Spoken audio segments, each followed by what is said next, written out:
कथावाचक बाबा नारायण साकार हरि फिलहाल पुलिस की पकड़ से बाहर। मैनपुरी के आश्रम में पुलिस को नहीं मिला बाबा नारायण सरकार। एसओजी की टीम ने बुधवार की रात मैनपुरी के आश्रम में तलाशी ली। रात करीब 11 बजे से 12:15 बजे तक आश्रम में रही एसओजी की टीम। एसओजी के प्रमुख एडिशनल एसपी राहुल मिठास ने बताया, आश्रम के अंदर नहीं है बाबा। एसओजी की टीम ने लिया आश्रम के सुरक्षा का जायजा। पुलिस की 5 टीमें बाबा नारायण साकार हरि को तलाशने में जुटी हैं। हादसे के बाद से फरार है बाबा नारायण साकार। नारायण साकार हरि के मैनपुरी आश्रम के बाहर बड़ी संख्या में पुलिस बल तैनात। आश्रम की गतिविधियों पर नजर रखी जा रही है।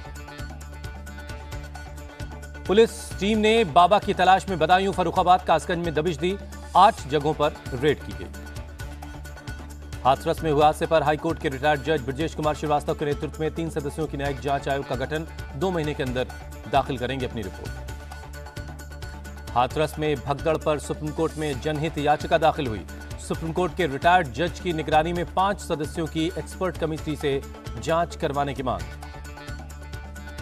हाथरस हादसे के 24 घंटे बाद नारायण साकार का लिखित बयान आया सामने। लिखा, मैं घटना से पहले निकल चुका था। कुछ असामाजिक तत्वों ने भगदड़ मचाई। कथावाचक सूरजपाल के ट्रस्ट ने हादसे से झाड़ा पल्ला। कहा, जो भगदड़ में मारे गए वो अपनी मौत के खुद जिम्मेदार। सीएम योगी ने हाथरस में हुए हादसे को साजिश जैसा बताया। कहा, लोग मरते रहे और सेवादार भाग गए। साजिश की आशंका के बीच सीएम योगी ने हाथरस में हुए हादसे की न्यायिक जांच के आदेश दे दिए हैं। हाईकोर्ट के रिटायर्ड जज की अगुवाई में जांच होगी। सीएम योगी ने अखिलेश यादव को दिया जवाब। कहा, कुछ लोगों की फितरत दुखद हादसों में भी राजनीति ढूंढना है। हाथरस में ग्राउंड जीरो का सीएम योगी ने लिया जायजा। अफसरों के साथ मीटिंग की। अस्पताल में घायलों से भी मिले। पुलिस ने हाथरस में हुए हादसे के बाद कसा शिकंजा। बाबा के आश्रम और जमीनों की जांच शुरू हुई। मैनपुरी समेत कई जगहों पर राजस्व टीम ने खंगाले दस्तावेज। उत्तराखंड के ऋषिकेश में स्वामी चिदानंद मुनि ने नारायण हरि पर साधा निशाना। कहा, एक इशारा करते और लोग रुक जाते, क्योंकि लोग आपको सुनते हैं, तो आपसे ये चूक कैसे हुई। हाथरस में हुए हादसे में घायलों से मिले यूपी के कांग्रेस अध्यक्ष। अस्पताल जाकर अजय राय ने पीड़ितों से मुलाकात की। नारायण साकार के साथ फोटो पर बोले अजय राय। कहा, बीजेपी नेताओं के भी बहुत सारे बाबाओं के साथ फोटो हैं। राष्ट्रीय महिला आयोग की अध्यक्ष रेखा शर्मा ने भी हाथरस की घटनास्थल का दौरा किया। प्रशासन से कार्रवाई की डिटेल रिपोर्ट मांगी। लखनऊ में सपा छात्र सभा ने निकाला कैंडल मार्च। हाथरस के दोषियों के खिलाफ कड़ी कार्रवाई की मांग की। हाथरस में हुए हादसे में घायल 2 लोग पहुंचे नोएडा। जिला अस्पताल में चल रहा उनका इलाज। संसद में शपथ ग्रहण के दौरान अब नारेबाजी और स्लोगन पर लगी पाबंदी। लोकसभा स्पीकर ओम बिरला ने बनाए नए नियम। शपथ ग्रहण के दौरान संसद सदस्य शपथ के प्रारूप के अलावा कुछ भी नहीं बोल सकते। स्पीकर ओम बिरला ने नियम 389 में किया संशोधन। हेमंत सोरेन फिर संभालेंगे झारखंड के मुख्यमंत्री का पदभार। चंपई सोरेन ने पद से दिया इस्तीफा। चंपई सोरेन ने राज्यपाल सीपी राधाकृष्णन को सौंपा इस्तीफा। हेमंत सोरेन भी साथ में मौजूद थे। हेमंत सोरेन राज्यपाल के सामने सरकार बनाने का दावा पेश किया। शपथ ग्रहण के लिए थोड़ा वक्त मांगा। इस्तीफा देने के बाद चंपई सोरेन ने हेमंत सोरेन को बताया पार्टी का नेता। कहा, गठबंधन ने उन्हें सीएम बनाने का फैसला लिया है। जेएमएम और कांग्रेस पर असम के सीएम का निशाना। आदिवासी नेता को सीएम पद से हटाया। जनता देगी इसका जवाब। अग्निवीर अजय कुमार की शहादत पर राहुल गांधी के लगाए आरोपों पर सेना ने दिया जवाब। अग्निवीर अजय कुमार के परिवार को 98,39,000 रुपए का भुगतान किया गया है। सेना के मुताबिक अग्निवीर अजय कुमार के परिवार को अभी 67 लाख रुपए और दिए जाने हैं। परिवार को कुल 1,65,00,000 रुपए का भुगतान होगा। राहुल गांधी ने अग्निवीर अजय कुमार के पिता का एक वीडियो शेयर करके सहायता नहीं मिलने का आरोप लगाया था। कहा, रक्षा मंत्री राजनाथ सिंह को देश से माफी मांगनी चाहिए।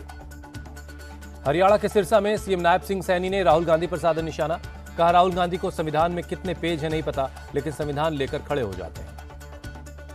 नायब सिंह सैनी ने कहा, राहुल गांधी ने कभी संविधान नहीं पढ़ा। कांग्रेस नेता उन्हें कोई ज्ञानवर्धक किताब दे जिसे पढ़कर उन्हें ज्ञान हो कि हिंदू क्या है। सीएम नायब सैनी ने बंगाल और केरल का जिक्र करते हुए राहुल गांधी और कांग्रेस पर लगाया आरोप। कहा, बंगाल और केरल में हिंदुओं को लेकर घटना पर मुंह पर ताला लग जाता है। बीजेपी के वरिष्ठ नेता लालकृष्ण आडवाणी को देर रात अपोलो अस्पताल में एडमिट करवाया गया। फिलहाल आडवाणी की हालत स्थिर है। केंद्रीय मंत्रिपरिषद के गठन के बाद बनी कैबिनेट समितियां, सहयोगी दलों के कैबिनेट मंत्रियों को भी जगह मिली। सुरक्षा मामलों में कैबिनेट समिति में पीएम मोदी शामिल, अमित शाह, राजनाथ को भी जगह। अरविंद केजरीवाल की न्यायिक हिरासत 12 जुलाई तक बढ़ाई गई, राउज एवेन्यू कोर्ट में वीसी के जरिए हुए पेश। शराब घोटाले को लेकर आपका ईडी पर तंज, जांच एजेंसी को सिर्फ एक सुराग मिला, बीजेपी को 60 करोड़ मिलना। गैर कानूनी ऑनलाइन ट्रेडिंग मामले में ईडी का एक्शन, टीवी स्टार करण वाही और क्रिस्टल डिसूजा से की पूछताछ। महाराष्ट्र विधानसभा में उठा कॉलेज ड्रेस का मुद्दा, प्रताप सरनाइक ने NG Acharya and DK Marathe college के फरमान को बताया तालिबानी। NG Acharya and DK Marathe college में जारी किया गया ड्रेस कोड, टी शर्ट, फटी जीन्स और खुले कपड़े पहनने पर लगाई गई पाबंदी। बिहार के मुख्य सचिव से बोले सीएम नीतीश कुमार, जमीन के सर्वेक्षण का काम जुलाई 2025 तक पूरा हो जाएगा। सीएम नीतीश ने कहा, हाथ जोड़कर कह रहा हूं, जमीन सर्वेक्षण का काम जल्द पूरा करें, पैर पकड़ने को कहेंगे तो पैर भी पकड़ लूंगा। आंध्र प्रदेश के काकीनाडा में डिप्टी सीएम पवन कल्याण की जनसभा, बड़ी संख्या में समर्थक पहुंचे। उत्तराखंड के हरिद्वार में प्लास्टिक के स्क्रैप गोदाम में भीषण आग लग गई, फायर ब्रिगेड की टीम ने कड़ी मशक्कत के बाद आग पर काबू पाया। प्लास्टिक होने की वजह से आग तेजी से फैली, गोदाम में रखा सारा स्क्रैप जलकर खाक हो गया। फायर ब्रिगेड के मुताबिक शॉर्ट सर्किट की वजह से आग लगी। आग लगते ही इलाके में अफरा-तफरी मच गई, गोदाम के आसपास के घरों को कोई नुकसान नहीं पहुंचा। असम के मोरी गांव में लगी भीषण आग, कई घर जलकर खाक हो गए। आग ने कई घरों को अपनी चपेट में ले लिया, फायर ब्रिगेड ने आग पर काबू पा लिया है। छत्तीसगढ़ के जगदलपुर में 5 नक्सली मारे गए। अबू झमाड़ के जंगल में एनकाउंटर में मारे गए नक्सलियों के पास से बड़ी संख्या में हथियार मिले। बीएसएफ, डीआरजी, एसटीएफ और पुलिस की ज्वाइंट टीम नक्सलियों के खिलाफ ऑपरेशन चला रही है। एनकाउंटर के बाद सर्च ऑपरेशन में 5 नक्सलियों की डेड बॉडी बरामद हुई। बंगाल के चोपड़ा में प्रेमी जोड़े की पिटाई का मामला, टीएमसी ने अपने विधायक हमीदुल रहमान को कारण बताओ नोटिस जारी किया। दिल्ली के संगम विहार में टैंकर के नीचे आने से एक शख्स की मौत, टैंकर से पानी का छींटा पड़ने के बाद बढ़ा था विवाद। सड़क पर ऑटो ठीक कर रहे लड़कों पर पड़ा पानी, लड़कों ने टैंकर ड्राइवर के साथ मारपीट की। टैंकर को लेकर भागते समय एक शख्स टैंकर के नीचे आ गया। लड़कों ने टैंकर पर किया पथराव, सड़क से गुजर रहे ऑटो वाले से के पूछने पर गुस्सा आए लड़कों ने ऑटो ड्राइवर पर हमला कर दिया। ड्राइवर का अस्पताल में इलाज चल रहा है। बिहार की राजधानी पटना में अपराधियों के हौसले बुलंद, अपराधियों ने दिन दहाड़े 2 लड़कों को मार दी गोली, दोनों को अस्पताल में भर्ती करवाया गया है। अपराधियों ने बीच सड़क पर घटना को अंजाम दिया। हमला करने के बाद अपराधी फरार हो गए। पुलिस अपराधियों की तलाश में लगी है। बिहार के दानापुर में 3 साल की बच्ची की गोली मारकर हत्या, सीसीटीवी की मदद से हमलावर की तलाश में पुलिस जुटी है। अगरतला में 2 भारतीय एजेंट समेत 11 बांग्लादेशी नागरिक पकड़े गए, अवैध तरीके से भारत की सीमा में घुसने की कोशिश कर रहे थे। अगरतला में सौतेले बाप ने किया रिश्ते को शर्मसार, बेटी के साथ रेप की कोशिश, पुलिस ने गिरफ्तार कर लिया है। अमृतसर में पाकिस्तान की साजिश नाकाम, बीएसएफ ने पाकिस्तानी ड्रोन, 2 पिस्तौल और गोलियां बरामद की। मुंबई क्राइम ब्रांच ने 3 आम तस्कर को पकड़ा, 8 पिस्टल और 138 जिंदा कारतूस बरामद हुई। लखनऊ में एक लड़की और उसके भाई पर एसिड अटैक, पुलिस ने केस दर्ज कर जांच शुरू कर दी है। बिहार के भागलपुर, दरभंगा, पूर्वी चंपारण और नवादा में बारिश के साथ आसमानी बिजली का कहर, कम से कम 4 लोगों की जान चली गई। बिहार में बारिश से पुल का टूटना जारी, सारण और सिवान को जोड़ने वाला पुल टूटा, 2 पंचायतों के बीच आना जाना हुआ मुश्किल। ऐतिहासिक टोड़ स्थान मंदिर के पास गिरा 20 साल पुराना पुल, श्रावणी मेले के दौरान मंदिर में जलाभिषेक करने के लिए भक्तों को तय करना होगा अब 6 किलोमीटर लंबा सफर। असम में भारी बारिश की वजह से ब्रह्मपुत्र नदी का पानी खतरे के निशान से ऊपर, 19 जिले में 30,000 से ज्यादा लोग बाढ़ से प्रभावित हैं। असम के मोरी गांव में ब्रह्मपुत्र नदी का पानी कई गांव में भरा, कई इलाकों से लोगों को सुरक्षित जगहों पर पहुंचाया जा रहा है। असम के दौरे पर केंद्रीय मंत्री सर्बानंद सोनोवाल डिब्रूगढ़ में जल भराव वाले इलाकों का दौरा किया। इम्फाल में सिंगजामई इलाके में भारी बारिश और बाढ़ से हालात बिगड़े, रिहायशी इलाके में भरा पानी, सड़कों पर चल रही बोट, एनडीआरएफ की टीम बोट के जरिए लोगों को रेस्क्यू कर रही है। इम्फाल में बारिश के बाद आई बाढ़ से हालात बिगड़े, मणिपुर के सीएम ने प्रभावित इलाकों का दौरा किया। सीएम एन बीरेन्द्र सिंह ने लोगों को हर मुमकिन मदद का भरोसा दिया, कहा अगर फिर बारिश होती है तो हमें थोड़ा सावधान रहना होगा। दिल्ली एनसीआर के कई इलाकों में बुधवार को हुई बारिश, जगह जगह हुआ जल जमाव। दिल्ली के महरौली में बारिश के बाद जल भराव, लोगों को आने जाने में हुई परेशानी। हिमाचल के शिमला में तेज बारिश, गर्मी से जूझ रहे सैलानी खुश नजर आए। यूपी के सीतापुर में भारी बारिश से बुरा हाल, कई इलाकों में पंप लगाकर लोग घरों से पानी निकाल रहे हैं। राजस्थान के जयपुर में भारी बारिश के बाद कई इलाकों में पानी भर गया। नगर निगम के मेयर ने जल जमाव वाले इलाकों का दौरा किया, लोगों से हालात का जायजा लिया। जयपुर में भारी बारिश ने बढ़ाई लोगों की परेशानी, सड़क पर जल जमाव से गाड़ियों की रफ्तार पर लगी ब्रेक, ट्रैफिक जाम से घंटों लोग परेशान रहे। जयपुर के सीकर रोड में भी सड़कों पर भरा पानी, कई गाड़ियां पानी में फंसी, पानी की वजह से कई गाड़ियां खराब भी हो गई। बागेश्वर धाम के पीठाधीश्वर धीरेन्द्र शास्त्री का आज जन्मदिन है। बाबा बागेश्वर ने लोगों से धाम में आने के बजाय घर में उत्सव बनाने की अपील की। ओडिशा के पुरी में भगवान जगन्नाथ रथ यात्रा के लिए तैयारियां आखिरी दौर में हैं। रथ को सजाने का काम चल रहा है। भगवान जगन्नाथ की रथ यात्रा इस बार 2 दिनों की होगी। 7 और 8 जुलाई को निकाली जाएगी रथ यात्रा।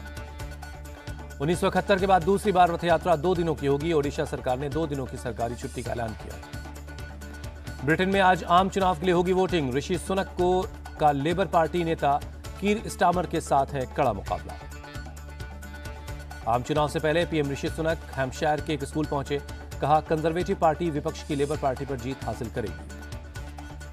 कजाकिस्तान में चल रही एससीओ की बैठक में भारतीय विदेश मंत्री एस जयशंकर ने की रूस के विदेश मंत्री सरगोई लावारोव से मुलाकात। आपसी कारोबार और अंतर्राष्ट्रीय मुद्दों पर बातचीत हुई। एससीओ बैठक में रूसी राष्ट्रपति से मिले पाकिस्तानी पीएम शहबाज शरीफ, आर्थिक सहयोग बढ़ाने पर चर्चा हुई। एससीओ बैठक में राष्ट्रपति पुतिन की चीनी राष्ट्रपति शी जिनपिंग से भी मुलाकात हुई। आपसी रिश्तों को और मजबूत बनाने पर सहमति बनी। गाजा में खान यूनिस के मुख्य अस्पताल के पास इसराइल का हमला, कम से कम 7 लोग धमाके में जख्मी हो गए। इसराइली सेना ने खान यूनिस के खाली करने के आदेश पर यूएन अधिकारी ने जताई चिंता, कहा करीब 2.5 लाख फलस्तीनियों को करना पड़ेगा पलायन। ग्रेनेडा के कैरिकैको द्वीप पर चक्रवाती तूफान बैरिल का दिखा कहर, कई मकान, पेड़ और बिजली के खंभे उखड़ गए। चक्रवाती तूफान बैरिल कैरिबियन द्वीप से जमैका की तरफ बढ़ा, कई जगहों पर दिखा भारी तबाही का मंजर। अमेरिका में कैलिफोर्निया के जंगलों में लगी भीषण आग, ओरोविल में जंगल से सटे रिहायशी इलाके भी आग की चपेट में आ गए। T20 वर्ल्ड कप जीतने के बाद टीम इंडिया बारबाडोस से दिल्ली पहुंची, एयरपोर्ट पर हुआ ग्रैंड वेलकम। दिल्ली एयरपोर्ट पर देर रात से ही बड़ी संख्या में टीम इंडिया के फैंस मौजूद। भारत माता की जय और टीम इंडिया के लग रहे नारे। भारतीय क्रिकेट टीम के लिए दिल्ली में कड़ी सुरक्षा व्यवस्था, एयरपोर्ट और होटल में भारी पुलिस बल तैनात है। एयरपोर्ट पर टीम इंडिया का सुपर फैन भी पहुंचा, पूरे शरीर में 2007 और 2011 वर्ल्ड चैंपियन टीम के बनवाए टैटू। प्रधानमंत्री मोदी आज T20 world cup champion team से करेंगे मुलाकात। पीएम आवास में सुबह 11 बजे खिलाड़ियों का होगा भव्य स्वागत। पीएम से मुलाकात के बाद दोपहर करीब 2 बजे T20 वर्ल्ड कप विजेता टीम मुंबई के लिए रवाना हो जाएगी। मुंबई में भव्य स्वागत की तैयारी है। मुंबई में नरीमन पॉइंट से वानखेड़े स्टेडियम तक ओपन रूफ बस में टीम की होगी विक्ट्री परेड। वानखेड़े स्टेडियम में किया जाएगा खिलाड़ियों को सम्मानित।